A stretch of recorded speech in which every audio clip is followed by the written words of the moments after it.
सभी को मेरे प्रणाम। जय जिनेन्द्र। आज जैन योग का हमारा अध्यात्मोपनिषद का 38 सेशन है, 38 स्वाध्याय है। और मैं आदरणीय जीतू भाई को आमंत्रित करता हूं जैन योग के इस मंच के ऊपर कि वे कृपा करके आज की इस स्वाध्याय की शुरुआत करें। प्रणाम जीतू भाई। प्रणाम। सभी को प्रणाम। अध्यात्म उपनिषद ग्रंथ का स्वाध्याय विगत कई महीनों से हम करते आ रहे हैं। अध्यात्म उपनिषद ग्रंथ के रचयिता महोपाध्याय यशोविजय जी। महोपाध्याय यशोविजय जी ने हमारे जैसे जीवों के उपकार के लिए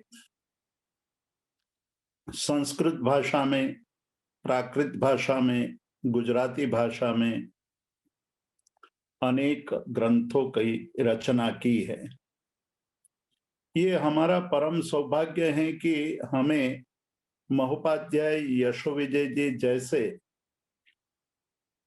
उत्कृष्ट ज्ञानी, शास्त्रों के गहन तत्वों को सरलता से हमारे सामने रखने की कुशलता रखने वाले शास्त्रज्ञ मुनि भगवंत और अत्यंत गूढ़ अध्यात्म विद्या को किस तरह से हमारे जीवन में उसको क्रियान्वित कर सकते हैं, उसकी बात, उसकी चाबियां हमें इस ग्रंथ में महोपाध्याय यशोविजय जी ने दी है।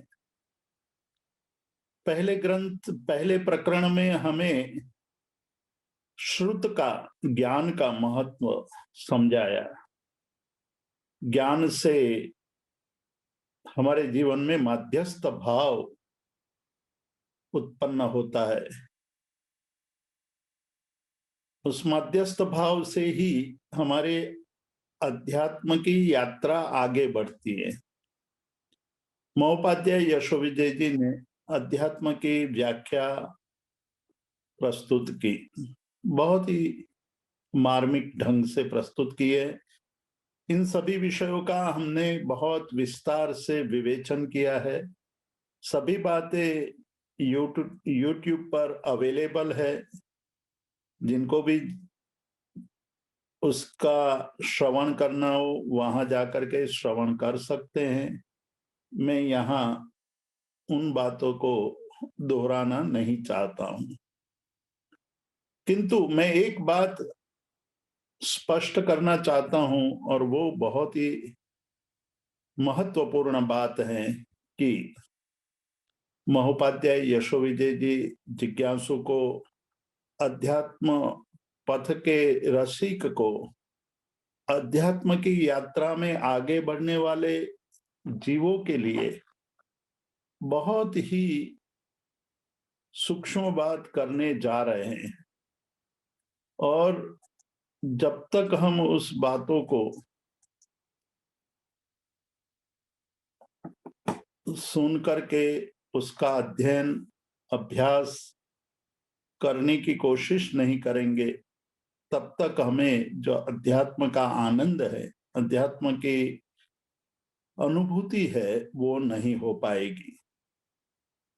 इसलिए कभी कभी महोपाध्याय यशोविजय जी हमें चेतावनी भी देते हैं, सतर्क भी करते हैं, और कहते हैं कि भाई, अध्यात्म जो आप जान रहे हैं वो तो बहुत ही स्थूल कोटि का अध्यात्म है, सूक्ष्म अध्यात्म तो बहुत ही गंभीर बातें हैं। उसी को आज हमें 48 नंबर के श्लोक में, पेज नंबर 133 जो ग्रंथ हमारे पास है, उस ग्रंथ का 133वां पेज है, उसका हमें आज स्वाध्याय करना है। उस स्वाध्याय को हम आज करेंगे।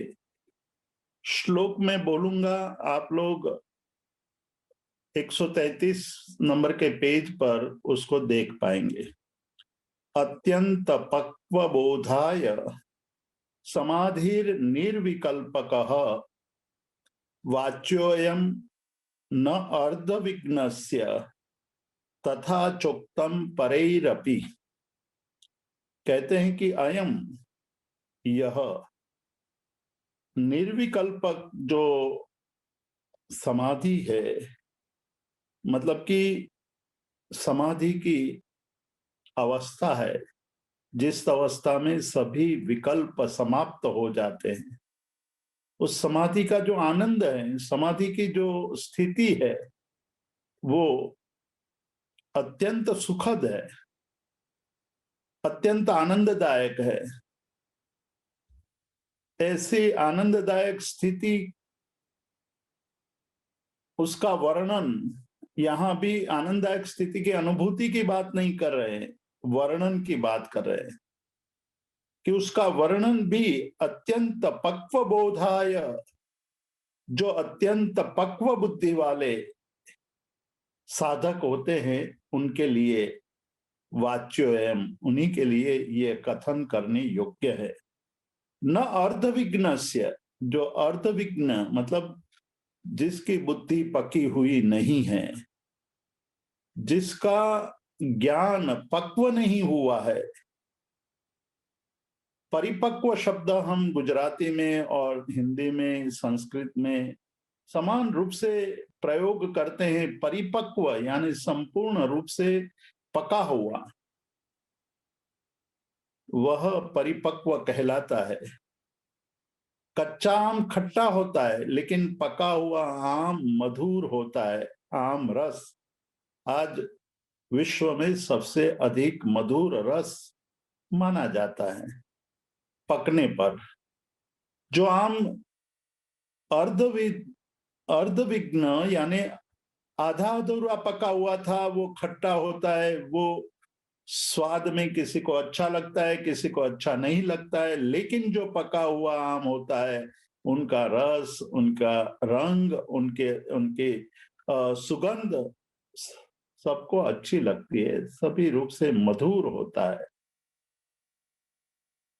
उसी तरह हमारी प्रज्ञा, हमारी बुद्धि पक्व हुई है या नहीं।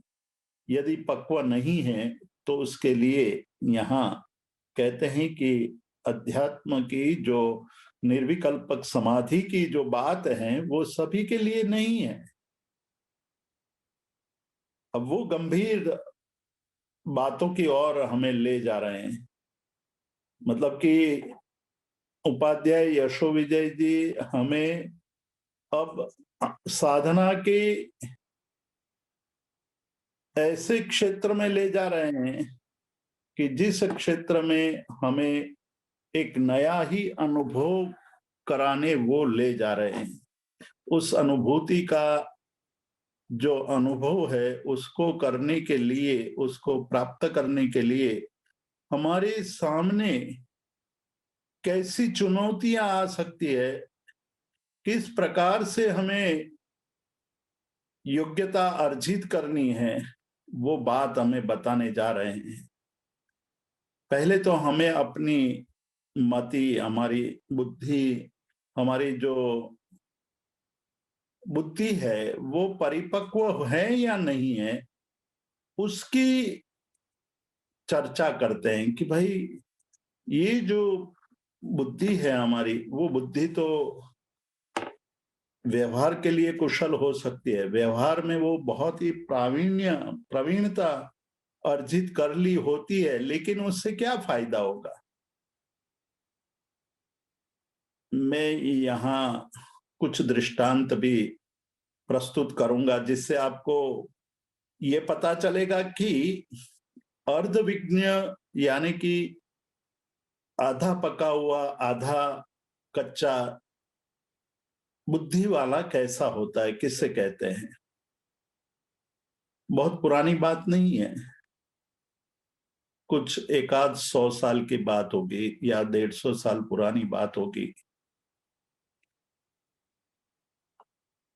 वो बात है कि श्रीमद राजचंद्र जो अपने आप में एक बहुत बड़े शतावधानी थे और शतावधान करते हुए उन्होंने बहुत बड़ी ख्याति भी अर्जित कर ली थी, और इस ख्याति के चलते हुए अंग्रेजों ने उनको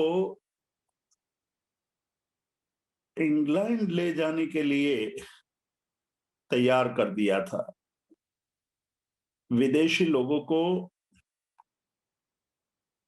श्रीमद राजचंद्र की जो ये मति क्षमता थी वो अत्यंत आश्चर्यजनक लग रही थी। उनको ये था कि हम उनको विदेश ले जाएंगे, वहां के लोग देखेंगे, उनकी क्षमता को देख करके आश्चर्यचकित हो जाएंगे। अतः वो ये चाहते थे कि हम उनको वहां ले जाएं। शुरू शुरू में ये बात श्रीमद जी को भी अच्छी लगी और उन्होंने हाँ भर दी कि वहां जाएंगे और अपनी जो क्षमता है उनको दिखाएंगे। किंतु कुछ चिंतन किया उन्होंने कि क्या मैं ये जो कर रहा हूं वो उचित है या नहीं है, मेरी जो ये प्रवृत्ति है वो उचित है या नहीं। शतावधान करना वो बुद्धि का एक विशिष्ट क्षयोपशम से होता है, लेकिन अभी मोहनीय कर्म का क्षयोपशम हुआ है या नहीं। तो उन्होंने ये सोचा कि मैं जो अपनी बुद्धि क्षमता का परिचय विश्व को करा करके आश्चर्यचकित करना चाहता हूं, वो मेरे आत्म कल्याण में कितना उपयोगी हो सकता है। एक तरफ प्रज्ञा का विकास है, दूसरी तरफ आध्यात्म की यात्रा का चिंतन हो। मंथन करते हुए ये बात समझ में आई कि ये तो केवल लोक रंजन है, उससे अधिक कुछ नहीं है। तो उन्होंने जाकर के ये कहा कि भाई मैं विदेश नहीं आ सकता हूं, इस काम के लिए नहीं आ सकता हूं। तो ये प्रज्ञा का विकास एक तरफ बहुत अधिक था, दूसरी तरफ अध्यात्म का विकास हुआ है कि नहीं, वो हमें मोहनीय कर्म के क्षय से ही पता चल सकता है कि मोहनीय कर्म का क्षयोपशम कितना तीव्र हुआ है। तो एक तरफ ज्ञानावरणीय कर्म का क्षयोपशम, दूसरी तरफ मोहनीय कर्म का क्षयोपशम, दोनों शत्रु है। दोनों हमारे अध्यात्म के ज्ञानावरणीय और मोहनीय कर्म, ये दोनों हमारे अध्यात्म की यात्रा में बाधक है। तथापि यदि हम मोहनीय कर्म के प्रभाव में डूबे हुए हैं तो ज्ञानावरणीय कर्म के क्षयोपशम को लोक रंजन के रूप में, लोगों को खुश करने के रूप में उसका प्रयोग करते हैं, उपयोग करते हैं। साधक के लिए ये घातक हो सकता है, साधक की यात्रा बाधक हो सकती है। इसलिए हमें यह चिंतन करना आवश्यक है जब हम अध्यात्म के क्षेत्र में आगे बढ़ रहे हैं। तब क्या चिंतन करना चाहिए, किस प्रकार का चिंतन होना चाहिए? पहला प्रश्न हमें अपने आप को पूछना चाहिए कि हमारी जो प्रज्ञा है, हमारा जो ज्ञान है, वो तीक्ष्ण होना चाहिए या शुद्ध होना चाहिए। मतलब छोटी से छोटी, सूक्ष्म से सूक्ष्म बातों को समझने वाली बुद्धि चाहिए या विशुद्ध बुद्धि चाहिए, हमें निर्णय करना होगा। अध्यात्म के पथ पर आगे बढ़ने के लिए, अध्यात्म के पथ पर हमें विकास साधना है, आत्मज्ञान के विकास की हम कामना करते हैं, तो हमें ये प्रश्न अपने आप को पूछना चाहिए कि हमें तीक्ष्णता यानी कि सूक्ष्म बातों को समझने के लिए जो आवश्यक बुद्धि चाहिए वो चाहिए, या बुद्धि की विशुद्धि चाहिए, प्रज्ञा की शुद्धि चाहिए। एक तरफ मास्तुष ऋषि है, कुरगड़ु ऋषि है, गजसुकुमाल जैसे मुनि हैं, शास्त्र पढ़ने नहीं गए थे। शास्त्र पढ़ते हुए भी बुद्धि तीक्ष्ण नहीं होने के कारण गंभीर शास्त्र का अध्ययन नहीं कर पा रहे थे, लेकिन बुद्धि की शुद्धि थी, प्रज्ञा विशुद्ध होने लगी थी। तो प्रज्ञा की विशुद्धि के कारण साधना की जो सिद्धि है, सिद्धि का जो उच्च शिखर है, वो प्राप्त कर लिया। ये बहुत ही मार्मिक दृष्टांत है कि जो साधक मां ऋष मां तुष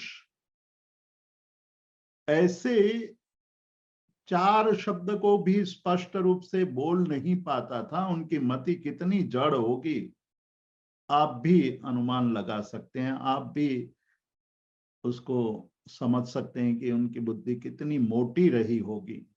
लेकिन गुरु ने जो कहा है वही सत्य है, ये वाक्य ही सत्य है, इस वचन में शंका करने जैसा कुछ भी नहीं है। ऐसा भाव मन में बैठा हुआ था।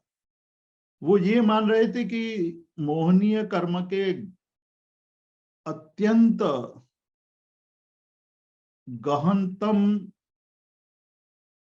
प्रदेश को भी नष्ट करने की चाबी मुझे मिल गई है। व्यवहार में हम पहले कहते थे कि अलीगढ़ का ताला सबसे सुरक्षित माना जाता था, मतलब कि उसको तोड़ना चोरों के लिए, लुटेरे के लिए बहुत ही कठिन माना जाता था। वो कोई खोल नहीं पाता था, कोई तोड़ नहीं पाता था। लेकिन आपको मास्टर की मिल जाए और उस ताले को खोल सके तो आपका सौभाग्य माना जाएगा, आप परम सौभाग्यवान माने जाएंगे कि आपके पास मास्टर की आ गई। मास्तुष ऋषि के पास मास्टर की आ गई थी और एक 4 वाक्य के शब्द, 4 शब्दों के एक छोटे से वाक्य को भी स्पष्ट रूप से नहीं बोल पाने वाला एक साधक साधना के शिखर तक पहुंच जाता है। उसमें क्या रहस्य था कि बुद्धि की सूक्ष्मता थी या बुद्धि की शुद्धि थी? बुद्धि यानी प्रज्ञा, प्रज्ञा की विशुद्धि थी या प्रज्ञा की सूक्ष्मता थी? साधना के क्षेत्र में, अध्यात्म साधना के क्षेत्र में हमें आराधना करते हुए ये बात मन में स्पष्ट करनी होगी कि हम विश्व के बहुत सारे ग्रंथों को पढ़ करके ज्ञानी होने का दावा कर रहे हैं या विशुद्ध होने की साधना कर रहे हैं। यदि हम विशुद्ध होने की बात कर रहे हैं तो आपको हमको निश्चित रूप से सिद्धि प्राप्त हो सकेगी। लेकिन यहाँ पुनः एक प्रश्न मन में उठेगा और वो प्रश्न बहुत ही मार्मिक भी है, बहुत ही आवश्यक भी है कि बुद्धि की शुद्धि के कौन से उपाय हो सकते हैं। आनंदगंज महाराज अनंतनाथ भगवान, 14वें अनंतनाथ भगवान के स्तवन में कहते हैं कि वचन निरपेक्ष व्यवहार झूठो कयो, वचन सापेक्ष व्यवहार साचो, वचन निरपेक्ष व्यवहार संसार फल, सांभळी आदरो सांभळी आदरी कहीं राचो। इस एक गुजराती गाथा में आनंदगंज जी महाराज ने सारे शास्त्रों का रहस्य, साधक की साधना का रहस्य उसमें भर दिया है। वो कहते हैं कि वचन निरपेक्ष व्यवहार झूठ हो। वचन निरपेक्ष किसका वचन? हम किसको खुश करने के लिए जीवन जी रहे हैं? किसकी बात को हम सुनते हैं? किसकी बात को सुनकर के तद अनुसार जीवन जीने की कोशिश कर रहे हैं? हमने कभी नहीं सोचा कि हमारा व्यवहार किसके वचन के अनुसार चल रहा है। यहाँ वचन का मतलब है परमात्मा के वचन। हम तो अपनी प्रेयसी के वचन को, प्रियतमा के वचन को सर्वश्रेष्ठ मानते हैं। कहते हैं कि भाई घरवाली को अच्छा नहीं लगेगा, वो मना कर रही है, उनको ठीक नहीं लगेगा। स्त्री कहती है कि नहीं, पति के वचन के अनुसार मैं तो जीवन जीती हूँ। मित्र कहता है कि मित्र के वचन के अनुसार जीवन जीता हूँ। भाई बहन के वचन के अनुसार जीवन जीने की कोशिश करता है, बहन भाई के वचन के अनुसार। क्या यह सत्य है? जीवन इस प्रकार से जिया जा सकता है? जो वचन निरपेक्ष, मतलब परमात्मा के वचनों से निरपेक्ष यदि जीवन है, तो साधक साधना के क्षेत्र में आगे नहीं बढ़ सकता है। आप शांत चित्त से निष्ठापूर्वक चिंतन करेंगे तो आपको यह बात स्पष्ट हो जाएगी कि हमारे जीवन की साधना कहाँ रुकी हुई है, क्यों हम साधना नहीं कर पा रहे हैं, क्यों हम तप जप आदि नहीं कर पा रहे हैं। क्योंकि हमको दूसरे के वचनों ने बांधा हुआ है। दूसरे के वचनों से हम बंधे हुए हैं, और बंधे हुए हैं इसलिए हम उस जो वचन की सीमा रेखा है, उस सीमा रेखा को लांघ नहीं पाते हैं। और वही मोहनीय कर्म है, वही मोह है कि हम उनको दुखी क्यों करें। वो तो मेरी जीवन संगिनी है, वो तो मेरा जीवन रक्षक है। इस प्रकार का भाव मन में रख करके चलते हैं। गौतम बुद्ध 4 आर्य सत्य को समझ चुके थे। 4 आर्य सत्य था कि दुख है, दुख का कारण है। हम जैन धर्म के कर्म अनुसार इस 4 आर्य सत्य की तुलना करें तो हम ये कह सकते हैं कि दुख का कारण क्या है? दुख का कारण हमारा कर्म है। सत्य है, जगत में सभी लोग दुखी है, वो सत्य है। लेकिन दुख किसी के कारण नहीं होता है। आपने चंड कौशिक का दृष्टांत बहुत बार सुना है, परंतु उसकी तात्विकता को कभी नहीं सोचा है कि एक साधु जब शाम को शिष्य की बात को सुनकर के क्रोधित होकर के उनको दंड देने के लिए भागते हैं शिष्य की तरफ, के एक खंभे से, एक स्तंभ से टकरा जाते हैं, तब मन में क्या हुआ होगा? वहां से पतन की शुरुआत हो गई। उसने जितने भी क्षण जीवन रहे होंगे वही सोचा होगा कि ये छोटा शिष्य ऐसे वाक्य नहीं बोला होता तो मैं भागता नहीं, भागता नहीं तो मैं टकराता नहीं, टकराता नहीं तो मैं गिरता नहीं, गिरता नहीं तो मैं मृत्यु के मुख में चला नहीं जाता। वो ये नहीं उन्होंने ये नहीं सोचा होगा कि मेरे क्रोध के कारण मैं टकराया हूं। हमारा जीवन जो आज हम जो जी रहे हैं वो निमित्त को ही दोष दे रहे हैं, कभी उपादान की तरफ देखते ही नहीं है। आज तक हमने ये गलती की है और यही गलती हमें भव भव तक भटका रही है कि आप किसको दोष दे रहे हो। दोषित कौन है? निमित्त दोषित है या उपादान दोषित है? कर्म दोषित है या जो निमित्त हुआ है वो दोषित है?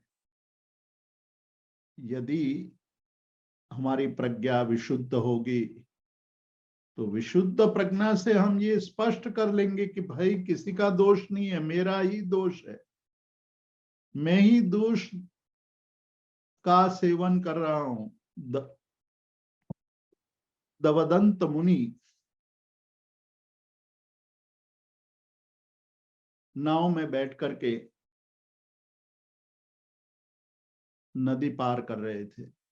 उस समय दुष्ट देव ने उनको उछाला, उछाल करके ही तुरंत तीर से उनको बींध दिया।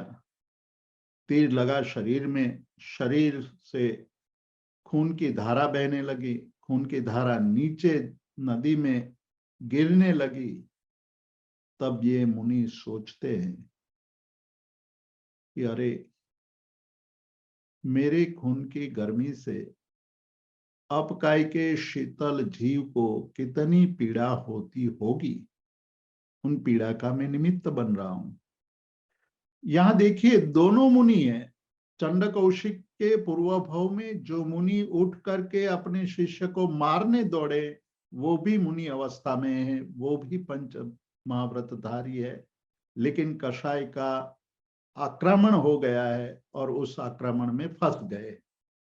दूसरे मुनि जो समता में स्थिर है, वो जानते हैं कि मेरे कर्म के कारण ही मुझे उछाला गया है, मेरे कर्म के कारण ही मुझे तीर से बिंधा गया है। किसी की कोई ताकत नहीं है कि मुझे तीर से बिंध सके। ये मेरा ही कर्म है और मैं उसका भुगतान कर रहा हूं, मैं उसी को भोग रहा हूं। वो गौतम बुद्ध 4 आर्य सत्य को जान करके, 2 आर्य सत्य तो हमने पहले कह दिया कि दुख है, दुख का कारण है, सुख है और सुख का मार्ग है। सुख है यानी शाश्वत सुख, निर्वाण, और निर्वाण का मार्ग भी है, मतलब निर्वाण प्राप्ति की दिशा साधना भी है। ये जब आर्य सत्य जीवन में बहुत ही घनिष्ठ रूप से अंदर स्थिर हो गए थे, तब उन्होंने सोचा कि मैं कहाँ फंसा हूं।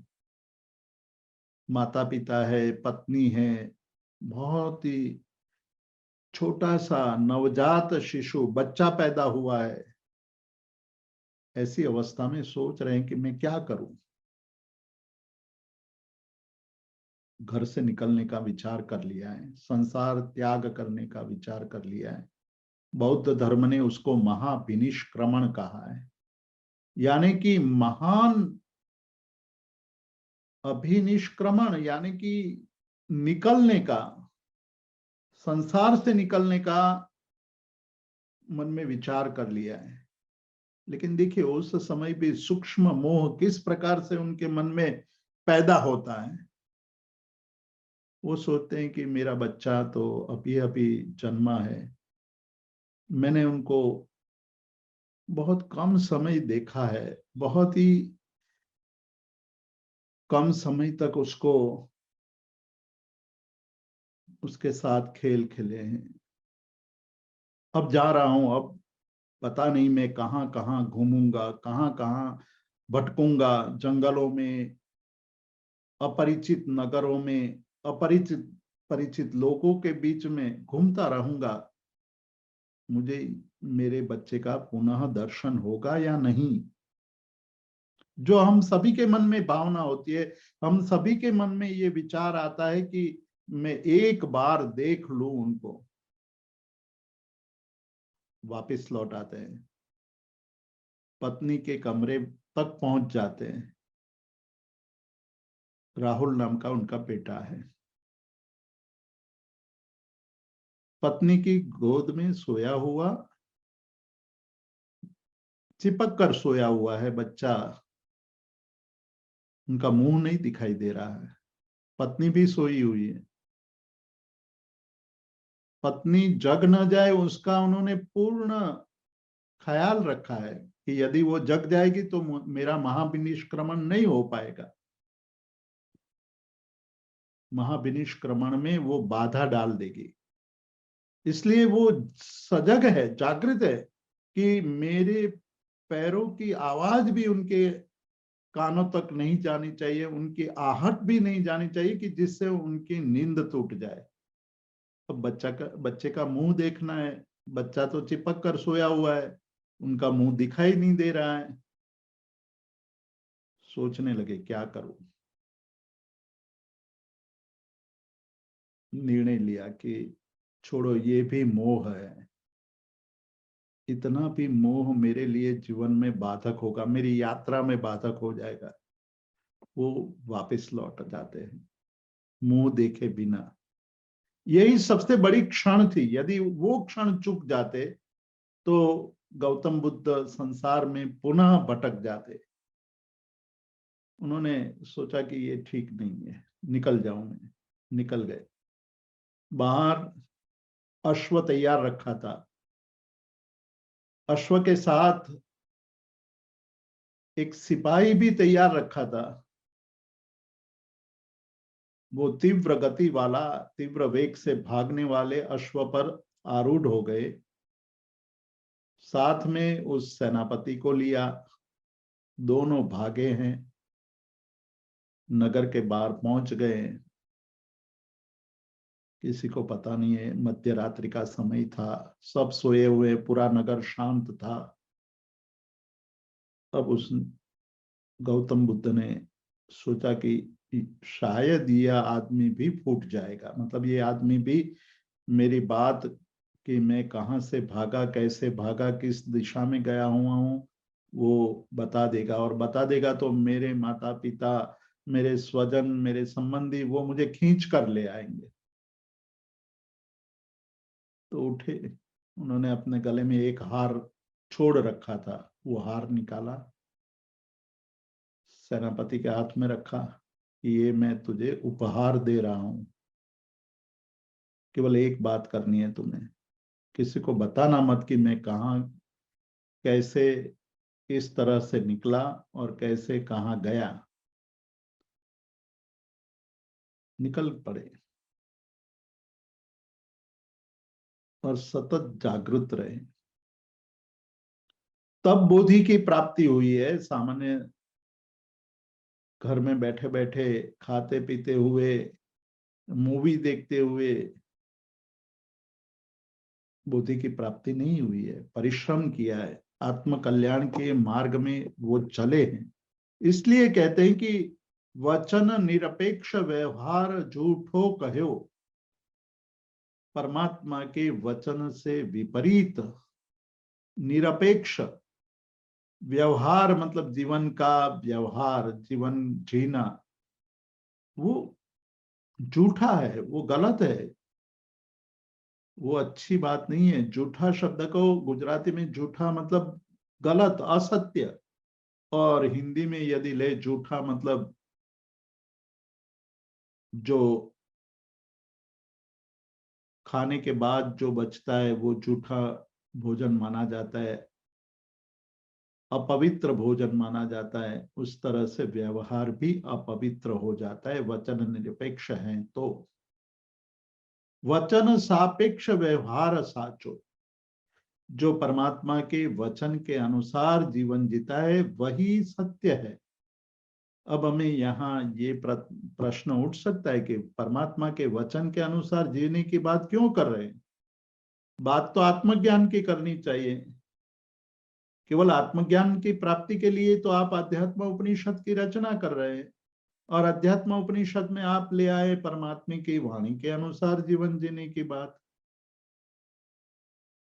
तो कहते हैं कि परमात्मा ने साधना करके जो सत्य पाया था, उस सत्य को जगत के कल्याण के लिए, जगत के जीवों के कल्याण के लिए सरल भाषा में हमारे सामने रखा।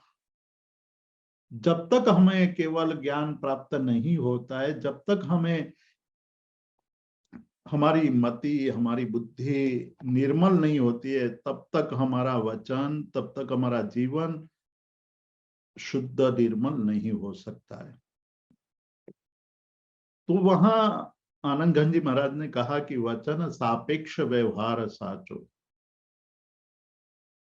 वचन निरपेक्ष व्यवहार संसार फल। वचन निरपेक्ष व्यवहार मतलब मैं तो आगम बागम को मानता नहीं हूं, मैं शास्त्र को पढ़ता नहीं हूं, शास्त्र सारे बकवास है, पुराने जमाने के हैं, पुराने युग में लोग के पास कोई काम नहीं था इसलिए ऐसे बैठे बैठे लिख दिए, आज सब अप्रस्तुत है, उसके अनुसार जीवन जीने की क्या आवश्यकता है? ऐसा कहने वाले लोग आज कम नहीं हैं। उनको ये पता नहीं है कि शास्त्र कितनी गहन साधना के पश्चात जो अनुभूति है, उस अनुभूति के स्वर है। शास्त्र का मतलब है अनुभूति के स्वर, अनुभूति के शब्द। उपाध्याय यशोविजय जी को अध्यात्म उपनिषद लिख करके कोई रॉयल्टी प्राप्त नहीं करनी थी, उससे उनका जीवन गुजारा नहीं होने वाला था। उनको प्रतिष्ठा की भी आवश्यकता नहीं थी कि मेरे ग्रंथ को 200-300 साल के बाद पढ़ेंगे लोग, मेरे नाम को याद करेंगे, मुझे नमन करेंगे, ऐसे भाव से भी नहीं लिखा है। वो तो कहते हैं स्वांत सुखाय पर कल्याणाय, अपने सुख के लिए, अपने आनंद के लिए, पर के सुख के लिए मैं ग्रंथ की रचना कर रहा हूं। स्व पर कल्याण के लिए ग्रंथ लिखा है और उसके अनुसार जीवन जीने से जीवन का कल्याण हो सकता है, मतलब हित कामना से लिखा गया है। प्रज्ञा की सूक्ष्मता आज नोबेल प्राइज मिलने वाले कई वैज्ञानिक, कई साहित्यकार, कई ऐसे विशिष्ट बुद्धि के धनी लोग हैं आज, किंतु वो कभी महावीर नहीं बन पाए। हजारों लोगों को नोबेल प्राइज मिल गया लेकिन 1000 महावीर नहीं बन पाए। हजारों लोगों को उनकी प्रज्ञा के कारण, प्रज्ञा की सूक्ष्मता के कारण नोबेल प्राइज मिल गया, लेकिन वो श्रीमद राजचंद्र नहीं बन पाए, वो हरिभद्र सूरी नहीं बन पाए, वो यशो विजय जी नहीं बन पाए, वो कलिकाल सर्वज्ञ हेमचंद्र सूरी नहीं बन पाए, वो उमा स्वाति महाराज नहीं बन पाए, वो स्वयंभव सूरी नहीं बन पाए, वो धर्मदास गणी नहीं बन पाए। कारण सूक्ष्मता से पारितोषिक मिल सकता है लेकिन परम मोक्ष की स्थिति प्राप्त नहीं हो सकती है। परम मोक्ष की स्थिति प्राप्त करने का प्रारंभ बिंदु है वचन के अनुसार जीवन जीने की कटिबद्धता, प्रतिबद्धता, मतलब उनके अनुसार ही जीवन जीऊंगा। शुरुआत में आपको ये बात खटकेगी, शुरुआत में आपको ये बात कठिन लगेगी, लेकिन जब आप हवाई जहाज में सफर करते हैं तो आपको हवाई जहाज के सभी नियमों का पालन करना पड़ता है। वहां हवाई जहाज में बैठ करके अपनी बुद्धि के अनुसार, अपनी मति के अनुसार, अपनी इच्छा के अनुसार जीवन व्यवहार नहीं कर सकते। आपको पता होगा थोड़े दिन पहले ही हवाई जहाज में सफर करने वाले एक यात्रिक ने दूसरे यात्रिक पर पेशाब कर डाला, केस चला, उस पर प्रतिबंध लग गया और हवाई जहाज पर सरकार ने बहुत बड़ा जुर्माना कर दिया। कहने का मतलब ये है कि जब हम कोई बड़ा काम करते हैं तो नियमबद्धता, प्रतिबद्धता, कटिबद्धता अत्यंत आवश्यक है।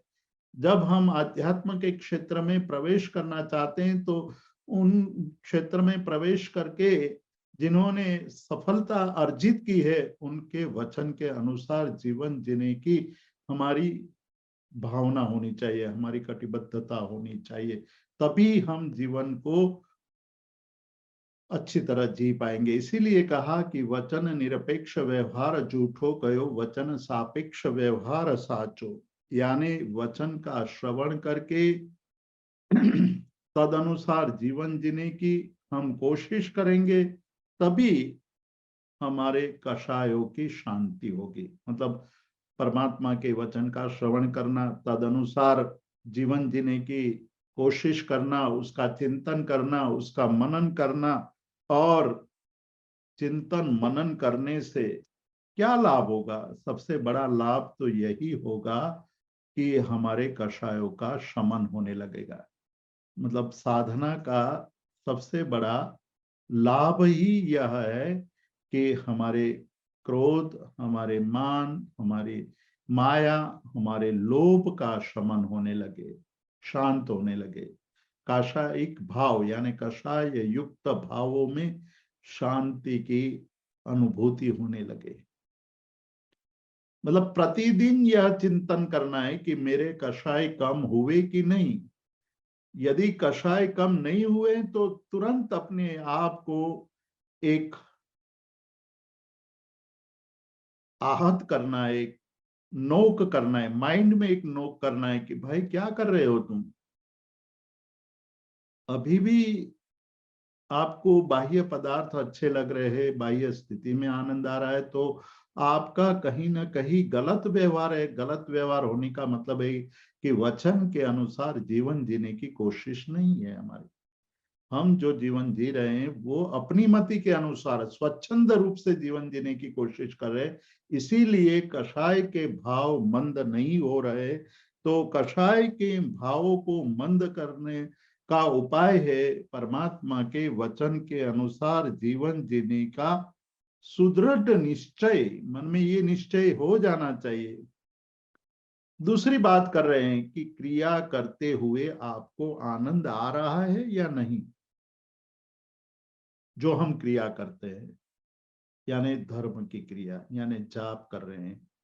एक छोटा सा दृष्टांत ले रहे हैं, एक छोटी सी अनुभूति की बात मैं कह रहा हूं कि आप यदि नवकार मंत्र की माला करते हो तो बार बार हमारे माला के जितने भी मोती या मनके हैं उस पर हमारा ध्यान जाता है कि कब खत्म हो जाए, कब खत्म हो जाए, जल्दी खत्म हो जाए, जल्दी गिनने लगो। या ऐसा लगे कि नवकार मंत्र गिनते गिनते गिनते अंतिम मोती तक आ जाओ और उस समय आपको ये लगे कि अरे एक माला खत्म हो गई। उसमें आनंद आना चाहिए। क्रिया करते हुए आनंद आने लगे तब समझना कि क्रिया में आपको रुचि पैदा हो गई है। आपको कौन अच्छा लगता है जो अतिचार 2, 5, 10, 15, 20 मिनट में खत्म कर दे वो, या आधे घंटे तक अतिचार बोलता रहे वो? आपको कौन अच्छा लगता है जो प्रतिक्रमण 2 घंटे में, संवत्सरी प्रतिक्रमण 2 घंटे में खत्म कर दे वो, या 3 घंटे तक भी खत्म न करने वाले साधक को आप अच्छे लगते हैं? कि क्या, किसको आप अच्छे मानते हो? क्रिया करते हुए क्रिया में आनंद आने लगे। क्रिया करते हुए, छोटी क्रिया या बड़ी क्रिया की बात नहीं है, छोटी से छोटी भी आध्यात्मिक क्रिया करते हुए आनंद आने लगे तब समझना कि मेरी मति शुद्ध होने लगी है, मेरी मति विशुद्ध होने लगी है, मेरी प्रज्ञा विशुद्ध होने लगी है। मास्तुष ऋषि को वो मास्तुष शब्द में आनंद आने लगा था कि आज मास्टर की मिल गई मुझे, आज मुझे परम कल्याण का मार्ग मिल गया। गजस कुमाल को कौशक करते हुए देह से भिन्नता की अंतरात्मा में पहुंचने की, परमात्मा की अनुभूति होने लगी होगी।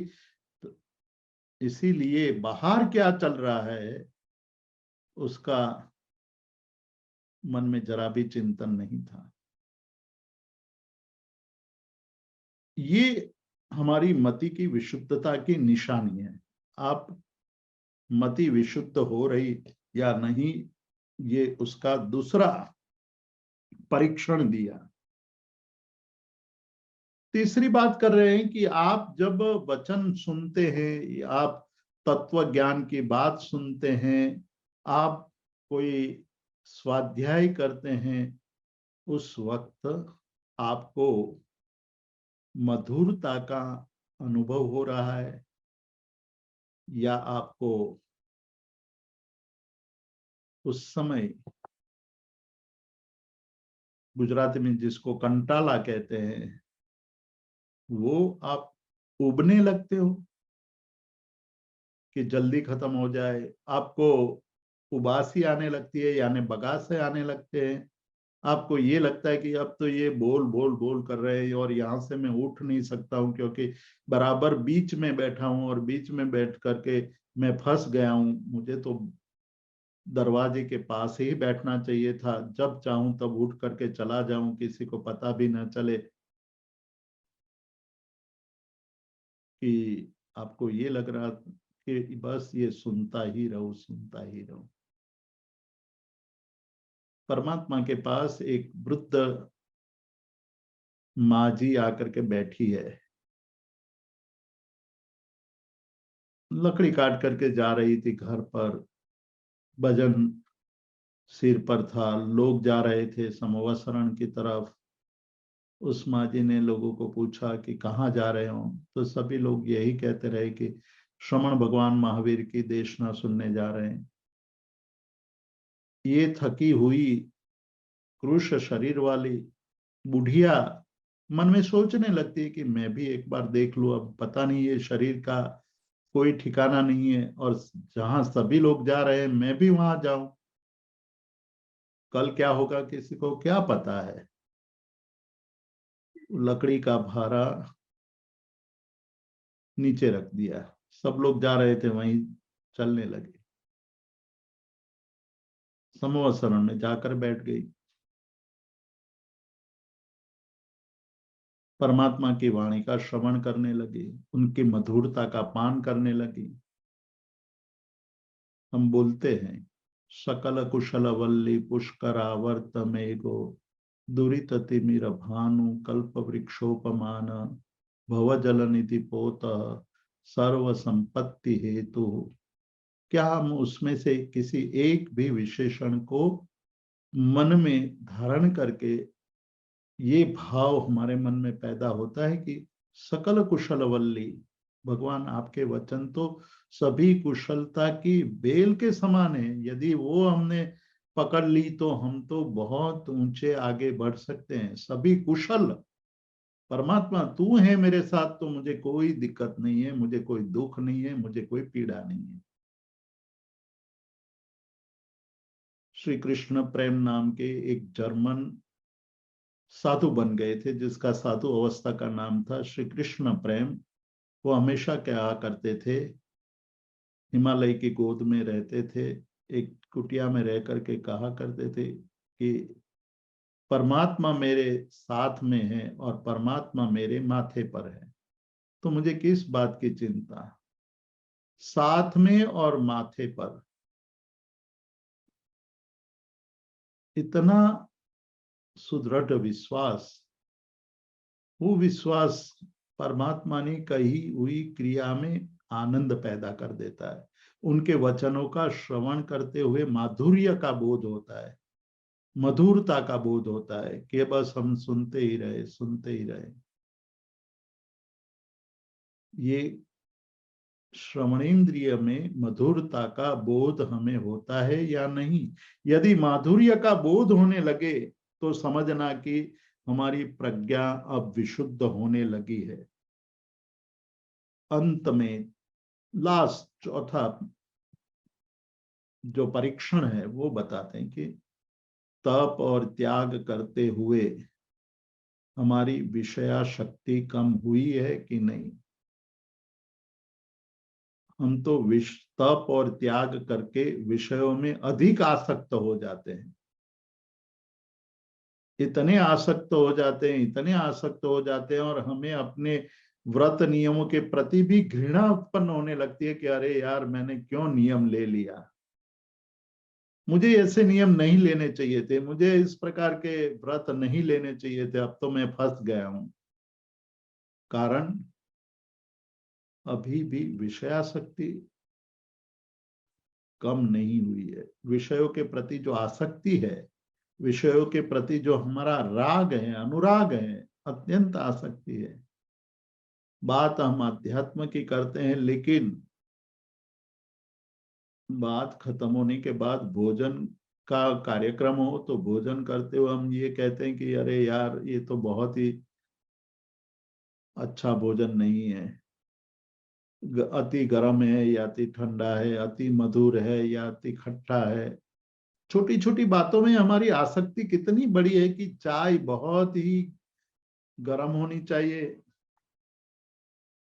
हमें गरम रोटी ही मिलनी चाहिए, हमें ऐसी ही दाल चाहिए, ऐसी ही सब्जी चाहिए, ऐसा ही। चैत्य परिपाटी पर निकलते हैं, 8 दिन का अनुष्ठान करके, पर्युषण महापर्व का अनुष्ठान करके चैत्य परिपाटी निकालने का एक विधान है। उस विधान के अनुसार हम चैत्य परिपाटी में जाते हैं तो सबसे पहले उसके रूट में कहाँ तक जाना है और रास्ते में हमें कहाँ कहाँ कैसा कैसा खाना मिलेगा, उसी की चिंता करते हैं हम। कोई कार्यक्रम बनाए कि रास्ते में पिज्जा खिलाया जाएगा, कोई कहेगा कि मिष्टान्न भोजन होगा। तो चैत्य परिपाटी यानी परमात्मा के मार्ग की साधना करने के बाद विषयासक्ति से मुक्त होने की बजाय विषयासक्ति में वृद्धि कर रहे हैं। और हमें सबसे अच्छी चैत्य परिपाटी वो याद रहती है कि जिसमें अच्छे से अच्छा भोजन कराया हो।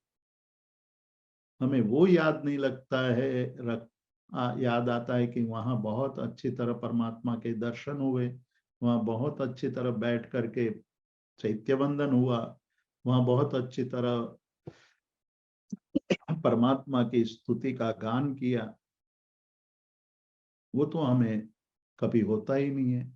और फिर कहते हैं कि 50 साल तक धर्म किया, अब ये धर्म भार रूप लगता है, क्योंकि हमने तप और त्याग में रुचि पैदा नहीं की, हमने परमात्मा के वचन के अनुसार जीने की कोशिश नहीं की।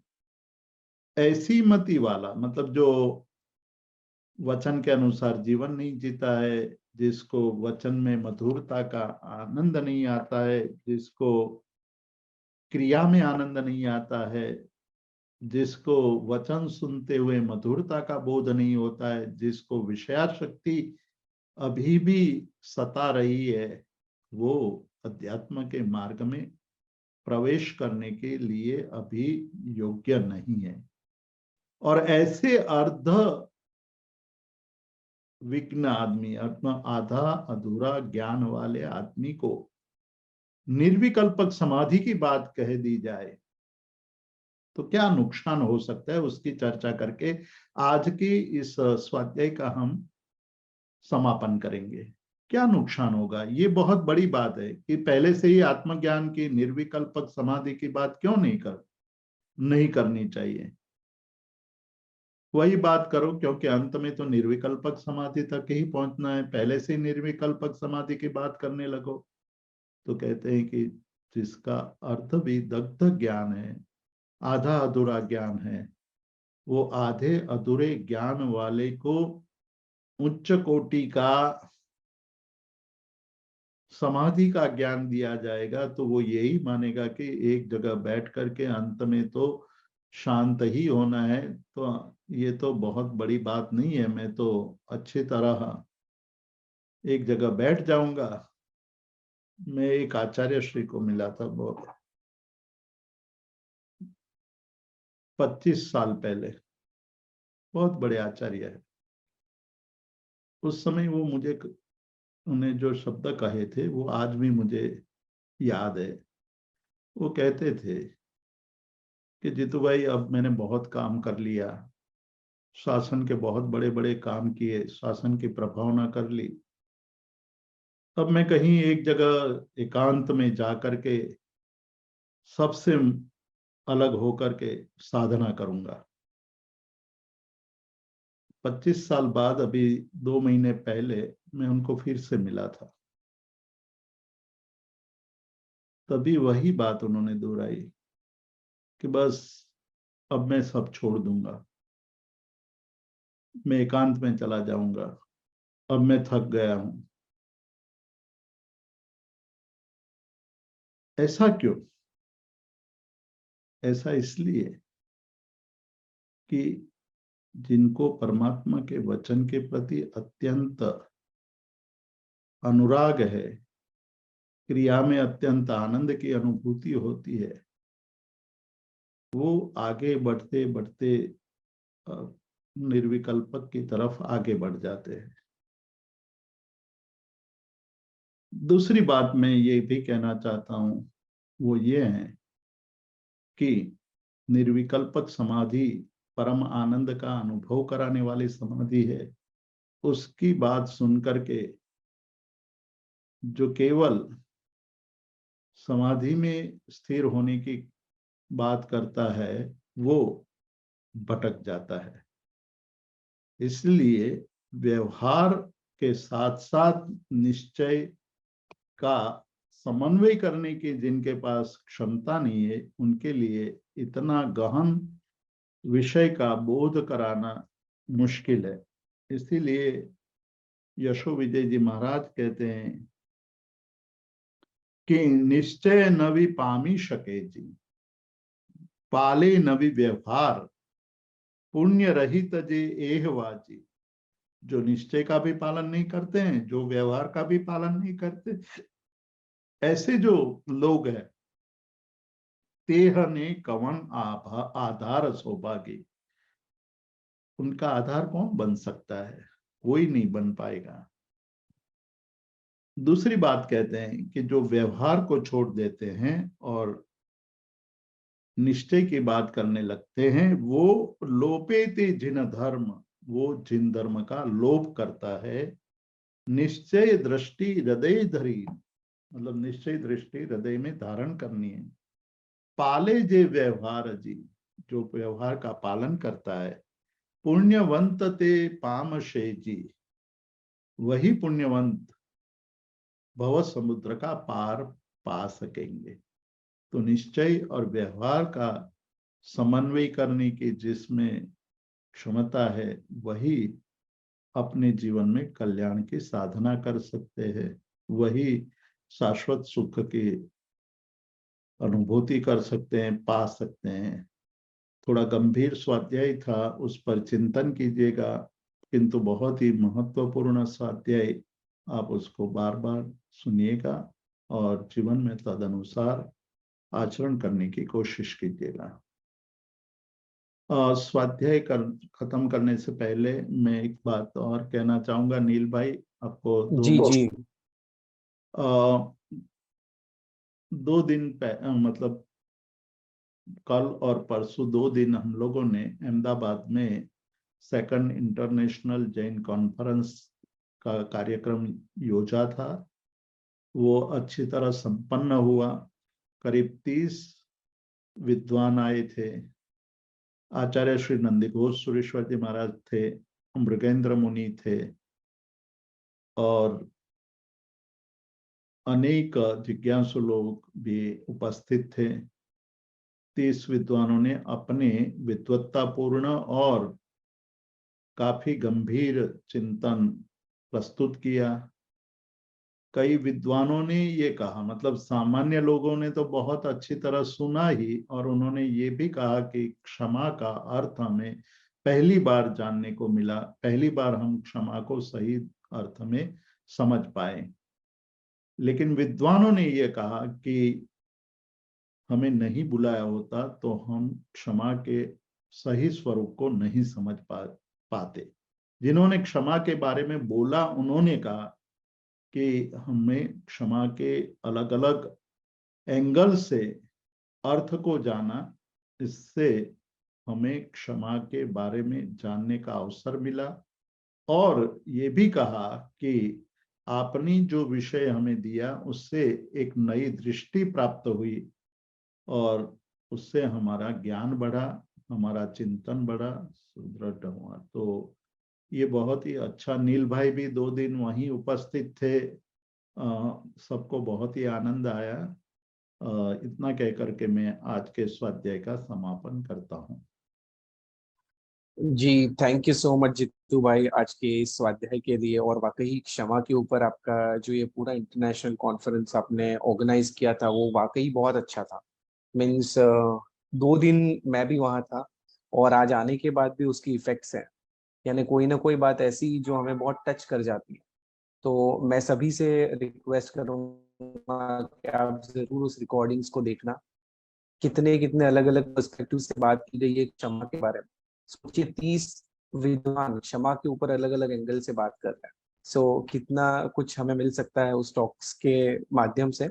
सो आप जरूर सुनना। और बहुत बहुत धन्यवाद करता हूँ जीतू भाई, आज का ये पूरा स्वाध्याय डेफिनेटली गंभीर तो था ही, पर आपने केंद्र में एक बहुत अच्छी बात कही कि वचन निरपेक्ष व्यवहार वो झूठा होता है और वचन सापेक्ष व्यवहार ही सच्चा होता है। और यहाँ वचन यानी कि परमात्मा के वचन को समझना है। तो बहुत ही सुंदर आपने स्वाध्याय करवाया, उस बदल बहुत बहुत धन्यवाद। अगर किसी को कोई प्रश्न पूछना है तो आप हैंड रेज कर सकते हैं। किसी को कोई प्रश्न?